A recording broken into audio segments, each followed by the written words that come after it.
guys, welcome to my channel. So na-input na natin yung video natin. I input already my video. So before you start, make a video or create a video like this. Hope you like my simple tutorial and don't forget to subscribe. We will create a door transition without using green screen. So ito yung video natin guys, and then i-forward natin.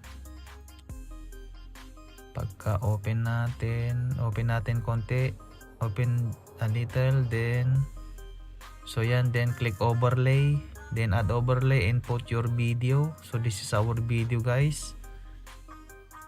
So yan, and then enlarge natin. We will enlarge the video, and then go to mask, then select film stripe, the second one, then twist it or turn around.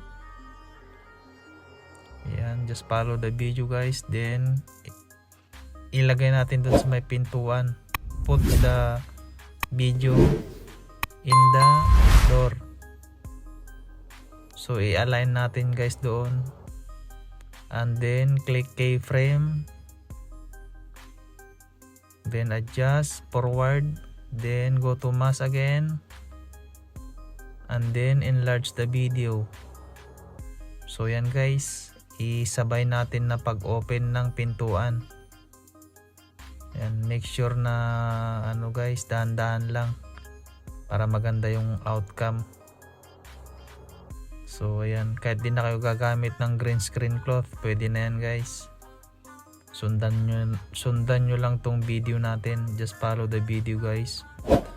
Don't forget to leave a comment in this video guys, so that I will visit also your channel para i-subscribe ko kayo. So yan, maraming salamat. And then pag okay na yan guys, lagyan nyo na lang ng sound effect or background effects, then save na ninyo. So yan, shoutout nga pala sa lahat ng mga nanonood at sumusuporta sa aking channel. So yan guys, maraming salamat. Hanggang sa muli. Lagyan nyo na lang ng guys, ng sound effects or background sound effects. So ayan, this is the final outcome.